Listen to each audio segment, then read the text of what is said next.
Welcome to the Helping Families Be Happy podcast, where we explore the often messy world of family, love, and relationships. I'm your host for this podcast, Christopher Robbins, the co-founder of Familias Publishing, husband, father of 9, author, fly fisherman, backpacker, and aspirational musician based in the Central Valley of California. We hope to bring you nourishing, real-life information about love, family, relationships, and life. I'm happy to introduce today's guest, Dr. Carla Marie Manly. Now, Carla Marie Manly is a practicing clinical psychologist, author, and advocate who makes her home in Santa Rosa, California. Utilizing a mindfulness-based holistic approach, Dr. Manly focuses on helping others achieve joy and balance from the inside out. Dr. Manly is the author of multiple books, including Joy from Fear, Creating the Life of Your Dreams by Making Fear Your Friend, Date Smart, Transform Your Relationships and Love Fearlessly, and Aging Joyfully, A Woman's Guide to Optimal Health, Relationships, and Fulfillment for her 50s and beyond. Now, today we're exploring Aging Joyfully, which falls into the Familias Love Together habit, as we should learn to love ourselves throughout our lives. You can learn more about the Familias 10 Habits of Happy Families by going to the Habit Hub blog on familias.com. But now, welcome, Carla. Thank you for joining us. Thank you so much for having me. It's always a pleasure. Thank you. It's a pleasure to have you. Now, this is a little ironic because we're speaking today about aging joyfully, and your book is specifically targeted towards women. So is there a problem with me as a man facilitating this conversation? Can I add anything? Absolutely, you can, because Aging Joyfully is one of those books that I think people of every gender can benefit from, and truly women, because we start having aging concerns, unfortunately, as early as our, mid-20s. I think women of every age can really learn a lot about the book from the book. And I also believe that men, people of every gender, because our issues are so much the same. And so when we look at Aging Joyfully, whether you're a male who's reading it to better understand your female partner, or you're a female partner, you're reading it to better understand yourself, or a female partner in your life, there is so much in it that is about aging well from the inside out. So I talk about, issues, everything from plastic surgery and care of your skin, the more superficial things some people might say, and to the really important long-term things like finding your life's purpose. So you can see that all of those issues are not about a particular gender. And in fact, I really believe that almost every issue in the book, including things like incontinence and sexuality, are something that are not gender specific. We all, no matter what age we are in life, we face physiological issues and mental issues that really aren't gender specific. Well, thanks for doing that. And I want to come back to what women need to know about the men in their life and what men need to know about the women in their life, and vice versa as we kind of get to the end of this. But I did want to mention this, that Erica Manfred, the author of I'm Old, So Why Aren't I Wise, said about your book, Aging Joyfully, that you illuminated the unexpected delights of aging while offering expert insights into navigating aging challenges. So let's first focus on the positives. I'm curious, what are these unexpected delights of aging that you might be referring to? I work with people of all ages, and it's one of my great joys and really a privilege that people let me in to the most intimate places of their lives, places they don't share with their best friends or their partners or, anyone else. And so what I do, for example, in my case studies, I of course cloak the name and identity of the person. But what I have found that some of the joys, whether they're men or women, right? That we are finding that people who get past child rearing years or toward the end of the child rearing years, they're waking up to a completely different part of their lives. They may have been so busy being good providers, good moms, good dads, good, workaholics, whatever they were, that they wake up and they say, oh my goodness, I'm 40 or I'm 50 or I'm 60 and I'm just finding out who I am because now I have the time and the energy to get to know me.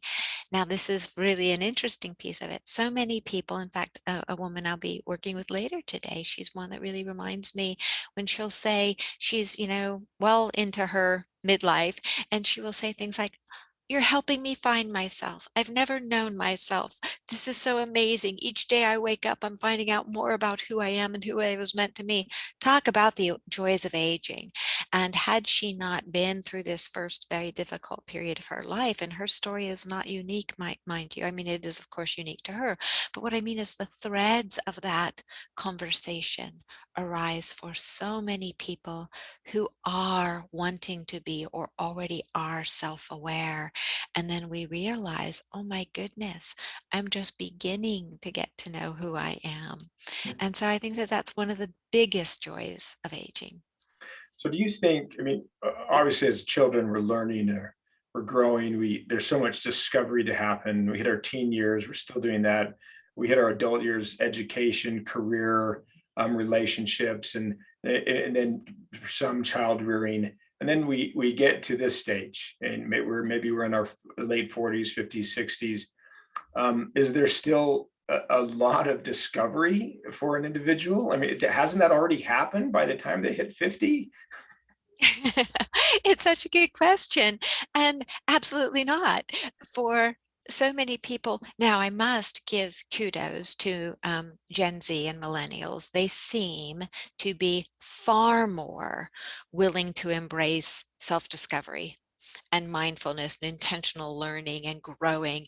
And that absolutely, I just am thrilled about that because prior generations, we did not we had stigmatized mental health issues. We had stigmatized self-exploration as being only for the, flower children or the bohemians in life. And now we're realizing, and at least for me in my doctoral program, I chose a Jungian-based program, and that is very focused on individuation and self-exploration and self-discovery. And what I can say, I can speak, for my own being. I pray that there is never a day that I wake up and don't learn something new or many things new about myself, about the planet, about, my husband. There's just so much. So I believe that the journey of self-exploration, maybe for millennials and for Gen Z, maybe my prayer is that they begin that early in life. But what I've definitely found is many people who are, older millennials or baby boom population, that they're just beginning to find out who they are. And as they realize that they are not their profession, they are not their name, they are not their weaknesses, their stumbles, their, whatever it is, that there is something inside here, their spirituality, their soul, that is just waiting to be explored, an entirely different part. And so for many people who have been very career based and success based, and all of those things are important. But to me and the work I do, it's this work that is always there to teach us, always to teach us. We just think we're doing something really wonderful, and then we get a shot in the arm of humility. And I think that that's absolutely spectacular. So it really can lead to our stumbles, to me, are our greatest learning opportunities. And I've certainly learned far more from my stumbles in life, from my successes. And that's part of the work that I do with people, is I help them really see that their stumbles, whether they're little ones or big ones, are learning opportunities. And so no shame, no blame. Don't spend your time guilt tripping. Spend your time saying, gosh, here's what happened. What could I do better next time? What could I bring to the table differently? And doing that kind of work in their relationships. And so to me, again, that's one of the benefits of being able to do work at any time in life, but particularly if you're blessed enough to have the luxury of a little more space and time in your, later years, whether it's midlife or after that, to really get to know yourself and use anything that's happened to you in life, good or not so good, to learn more about who you are and who you want to be. Right. I love that. And it reminds me of what Warren Buffett said. We might have quoted this already on the famous podcast before, but he's the Oracle of Omaha, one of the greatest investors of all time, and a very wise man.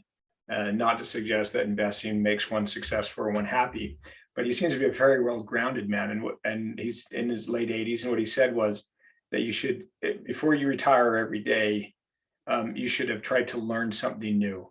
And he said that learning something new every day really helps you as you progress through your life. Well, let's just talk about age for a second. I'm curious, is there a difference between in your study between chronological age and perhaps emotional age or real age? Another really fabulous question. So I believe that our chronological age is just a number. And so for me, I'm not really big on chronological age, but you could ask me, how old I am. I'd be saying, well, why does that matter? Don't you want to know who I am? Do you want to know how much I weigh as well?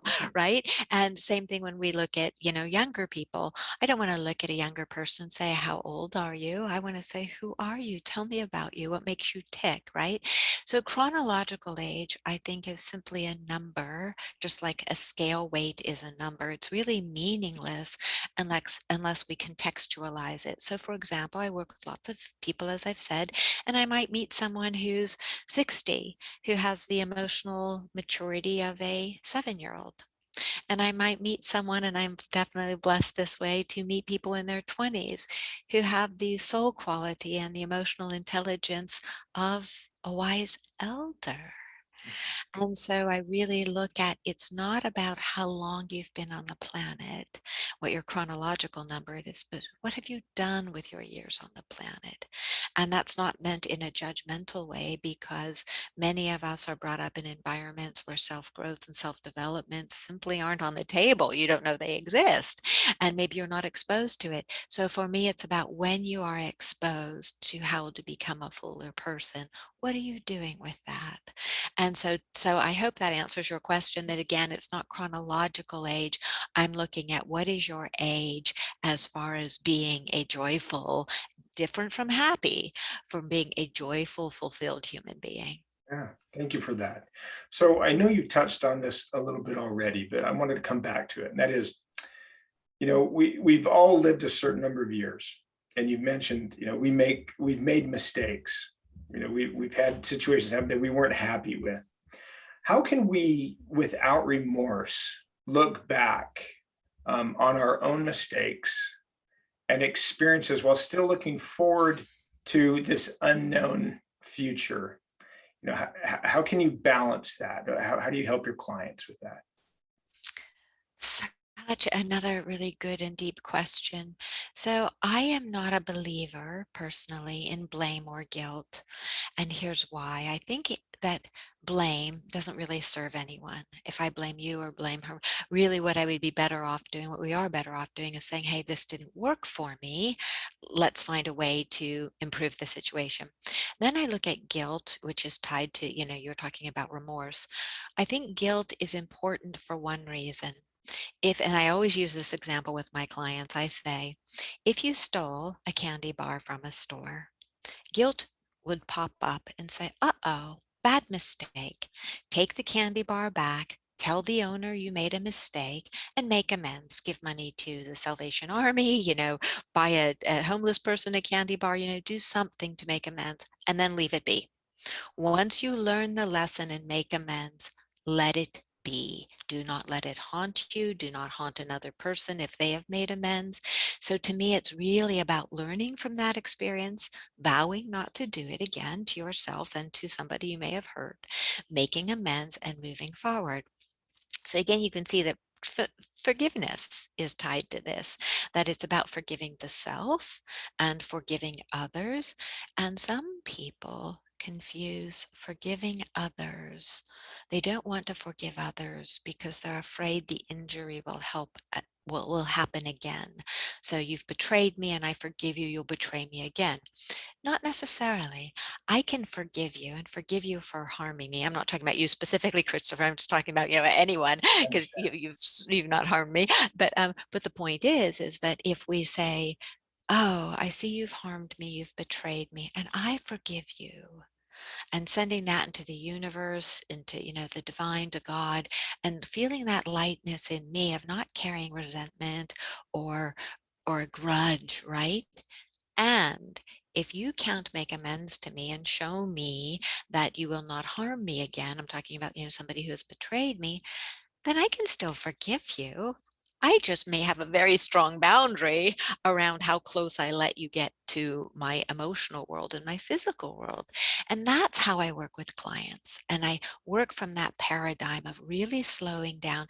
And I'm not saying you want to force forgiveness of yourself or someone else, but if you're not able to forgive, it's about doing that work to see, where is that lack of forgiveness coming from? Where is that need to be, steeped in resentment or blame coming from? And then we kind of dig that out and work on it, because I look at almost every life experience, if not every life experience, as an opportunity to grow. And so if I'm carrying resentment, it's harmful to me, it's harmful to, you, the person I'm in relationship with. And if I'm resenting myself or stuck in what I did wrong in the past, it's only causing me anxiety and stress and depression. So again, that's the formula I use when working with clients. Is I give that example of the candy bar, and then we work through whatever their issue is to find the lesson, to work on getting toward forgiveness of the self or others, and then if necessary, creating really strong boundaries so that that forgiveness that comes, that we don't make the same error again or Yeah, allow that to happen to us again. I really appreciate that a response about my question. It seems, and maybe you can correct me, it seems like so much of what we learn as children is applicable for the rest of our lives. And we tend to forget what we learned before we were 5 years old. Oh, Christopher. What a question. You're jumping ahead into my fourth book. Well, let's not go there then. Let me ask you a different. No, it's okay. I'll answer it in a quick way.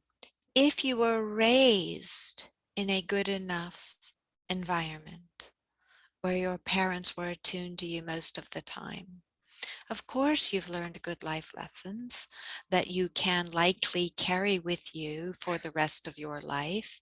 However, for many people, they did not learn good life lessons, or a good life lesson was put here, but the parent was living differently over here. So the parent saying, you know, don't steal, and the parents stealing, or the parents saying don't use drugs, but the parents using drugs. So all of that conflict. So yes, if you are the person who is fortunate enough to have healthy behavior modeled for you, then absolutely those life lessons are applicable and can be pulled upon and used for the rest of your life. So let's talk about joy. So Okay. you use the word joyfully. So I think we all understand what aging means. We can't escape it, even though many of us try to figure out how to reverse it. And the industry that supports the idea of youthening is a multi-billion-dollar industry. But what does it mean? Why did you choose the word joyfully, and what does that mean for you? Okay, so my first book with Familius, I just love the book, is Joy from Fear. So it used joy, and Aging Joyfully uses joy. And what the common thread is, I came up with this concept and I use it a lot, that we all, and joy is different from happiness. So pleasure is feeling good from doing something that feels good, eating good ice cream, being cuddled by a partner, that gives us pleasure. Happiness is also externally dependent. I'm happy because you smiled at me. I'm happy because I got a great paycheck. I'm happy because, I cleaned the house. Those are more externally dependent. Joy is something different. And this is my way of explaining joy, that we are all born with a beautiful inner light. this lovely little votive candle. That's what I like to see it as. Just this little beautiful burning glowing candle. And we see this in young ones. We see that joy. It's just there. It's natural. And then we come out, we're born, and we put that candle in a little glass container. And then life brings us traumas. It brings us struggles. It brings us stresses. And so soot builds up in that little candle. And it builds up and it builds up in the glass container, mind you. And if we have good enough parenting, they teach us to pay attention and to wipe off the soot and everything will be okay. And here's how we can do better. But for those who either aren't taught that or forget because life gets very busy and very stressful, we forget to wipe off all that buildup of trauma, of negative news, of mean pokes at us, of life stressors and challenges. And so we think, oh, where'd my joy go? Where'd my happy go? And society says, oh, it's over here. Buy more, press buy now. Oh, it's over here. Eat more, drink more, use this, use that, take this pill, take that pill, then you'll be happy. What they're forgetting, to me, is the essence of life, which is, wait a second, you have joy right in here. It's that candle. Let's take that votive candle. Let's take that glass and let's wipe away the soot very carefully and very mindfully, and you will find your joy. It's been there all along. And so let's bring that to aging joyfully. I think that part of aging joyfully is, as you said, our society teaches us, look prettier, look more handsome, get more this, get more that, and then you'll be happy. And then you'll age joyfully because you have, this or that car, or this done to your face, or that done to your ears, or this done to your whatever, right? And we forget that, yeah, some of those things might make you feel good, and that's not good or bad. It might make you feel good, but that happy is also good because we want to be happy. But that joy, the one that is with us forever, and it's, to me, it's like that godlike divine feeling of yes. And so we can find that. And when we have that, all that stuff out there really doesn't matter so much. Yes, it's nice to have enough money to have a roof over our heads and to feel, safe and have, clothes that are comfy and all of that. But most of the time we get distracted by it, and we get distracted by society, and we forget to tend to our joy. So if we learn how to tend to our joy, that is one of the gifts that can come with the increased amount of time we have as we get older, because we have, let's hope, more time to polish off all of that buildup and to teach others who are younger than us how to polish and to get their buildup off, so that we can make life, the planet, Earth, feel more joyful and safe for everyone. Yeah, that's very helpful. I can see at least an article on the Familius blog, or maybe even another book called Pleasure, Happiness, Joy: How to Live the Abundant Life. Oh my goodness, I love that. Well, Okay, we'll have to write that down. But yes, it's yes. And that's because there is so much abundance. And it gives me chills, because sometimes I'll be working with a client and I'll say, well, I want you to go. And I love giving homework because I don't want clients to be tethered to me forever, right? I want to give them the tools, which is why I write my books the way I do. I give tools in my books, right? That way you can do therapy on yourself if you have the wherewithal.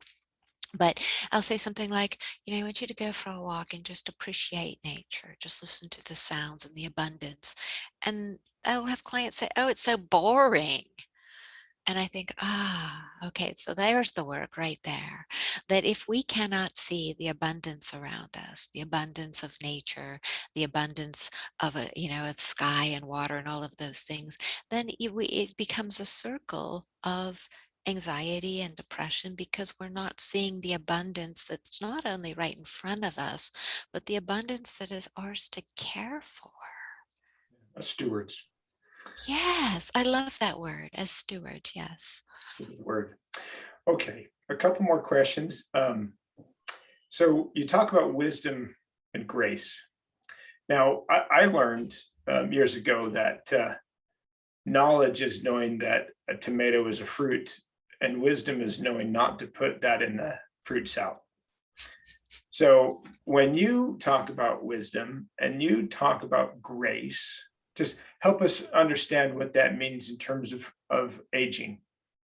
Mm. I agree with you 100%. In our world today, so many people are able to spout off facts. And I'm not a very, that does not, if you know all of the baseball and football stats and what the stock market's doing, I'm not very impressed. It just does not, to me, that's not wisdom. It's facts, it's intellectual data. And so to me, wisdom is about knowing what is right, not as in right or wrong. Wisdom is about knowing what is best, right? And so I can have the intelligence to create the world's most wonderful vehicle, but it takes that would be intelligence. It would take true wisdom to be able to say, how will this help the planet? What are the pros? What are the cons? Let me think about the impact this will have on my children and my children's children. And so some might call me a Luddite, and I probably am, because I think we really have lost our wisdom. We are so in the pursuit of intelligence and facts and capturing more that we are on the verge of losing our sacred planet. And many people who are very intelligent have very little capability within their relationships or their relationship to their divine and to caring for the planet that gives us life. That's not wisdom. And so I really think that it may sound harsh, and I'm not trying to be judgmental, but I am saying that we must cultivate our wisdom to see the impact we have on ourselves, the impact we have on other people, and the impact we have on our planet. And it's as simple as something like pornography, right? Looking at something like that and saying, well, this might be tempting. Lots of intelligent people may use porn, but is it wise? What would it do to my relationship with myself? What would it do to my relationship with my significant other? What would it do to the person that I am observing on this camera? What is their life like? So that's an example to me of how we use wisdom. Wisdom is also something as simple as a purchase. Do I need to buy a box of plastic disposable baggies or disposable this or that? Well, intelligence says it's $1.99. Why not? Wisdom says, that will end up in a landfill somewhere. And maybe that's not the wisest choice for myself or my planet. And so to me, those are just little examples of everyday wisdom that we all have the capacity to slow it down and say, what is best? What is right here? Again, not right or wrong, but what is best? What is healthy? What is beneficial? To me, that is the art of wisdom. Well, and as we age, we hope to use the experiences that we've had throughout our life to make wise choices for the benefit of ourselves, Yes. our families, the communities in which we live, the planet in which we inhabit. So that's very helpful. Okay, now one last question before you go. So we're running out of time. But as the host and as a male, I'm going to use my prerogative to ask this question. So we start at the beginning. So your book is specifically, it's written to women, but you've expanded beyond that in terms of this podcast. You say, with a nod to the men in our lives, it is important to remember that they too often have substantial age-related fears. Is there anything unique that those of us who are men should know? And what about the women in our lives? What advice do you have for them as they interact with men who just don't look like they did 30 years ago? Okay. So, shoot, the looks thing.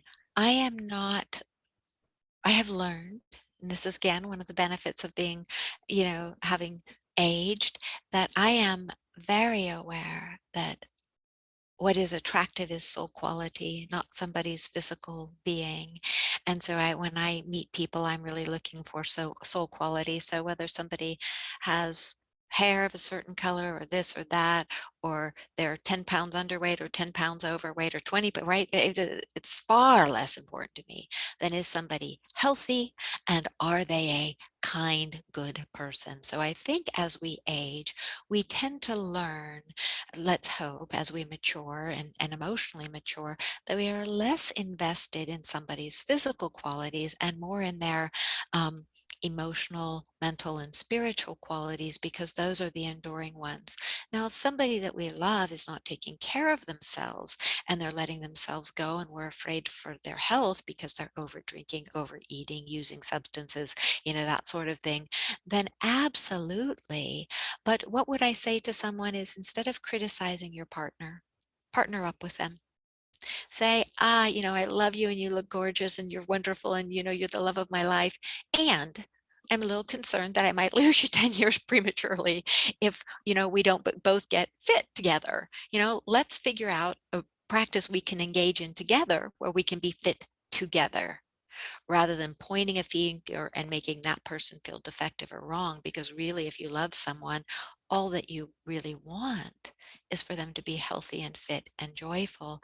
And the other thing that I would say to men and women, but I see this most with men, in later life, women tend to pause somewhere around their 40s and they look at their partners and they're knocking on the door of the relationship and saying, I miss you, I love you, I feel lonely, we've raised the kids and now I don't know who you are and you don't know who I am, or I've let all of these bad resentments and habits build up, and please go to therapy with me, please do work with me, I want you to be my partner. And more often than not, even in early relationships, the man will say, no, I am not doing that. I am self-sufficient. Nothing's wrong with me. And every time that this ends in divorce, which it often does, the man comes back and says, please take me back. I'm willing to do the work now. And the woman has moved on.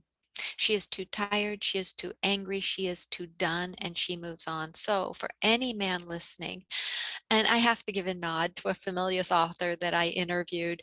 I'm blanking on his name. He's the one where the book looks like a baseball home run or like Well, I the, have to think about that. anyway, it's a familiar book on fatherhood.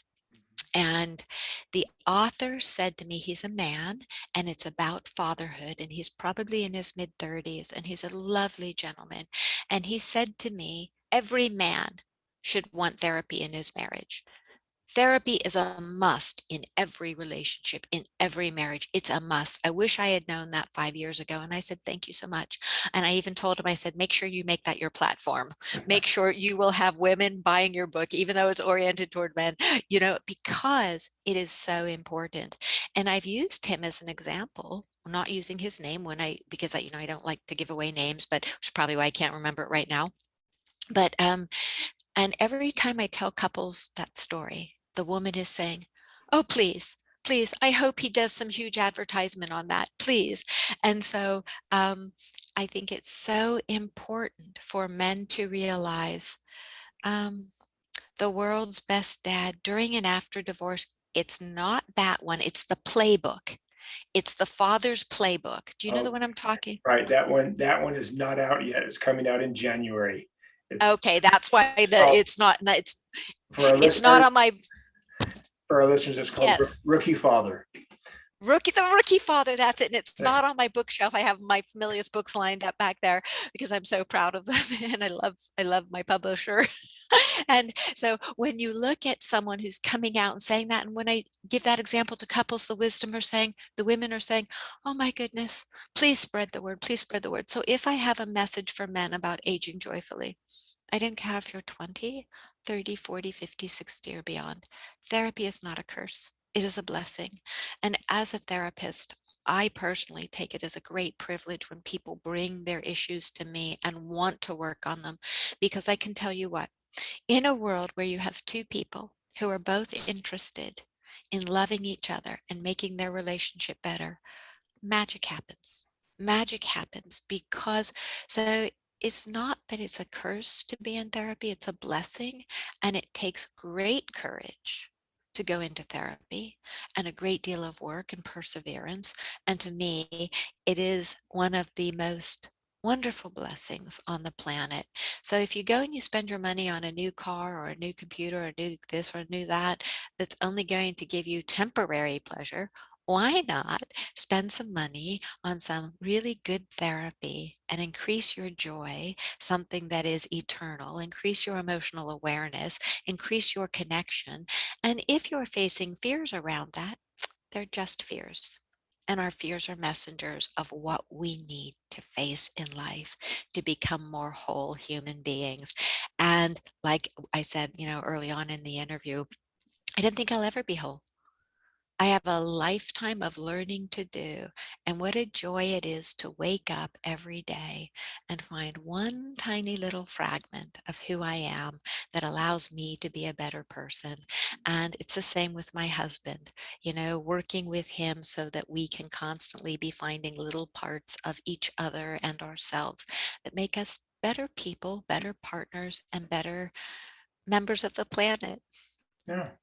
Well, that is, again, great counsel.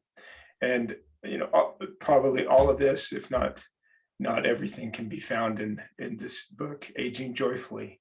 So, Dr. Manly, and I call you Carla, but thank you so much for your time. Now, where can our guests find you online?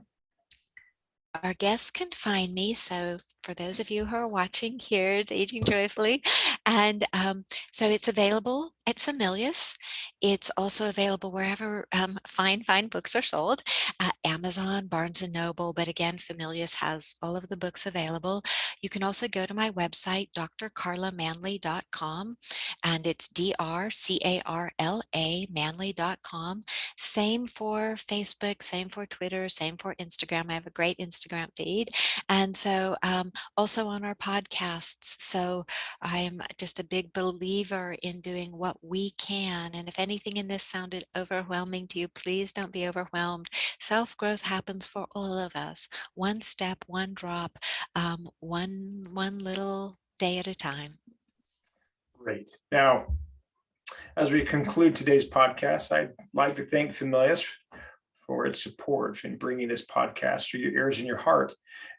Carla happens to be the other host of the Familius podcast, the Helping Families Be Happy podcast. So you'll hear her voice on other podcasts you listen to. We'd be thrilled if you subscribe to the podcast and left us a review on iTunes and social media.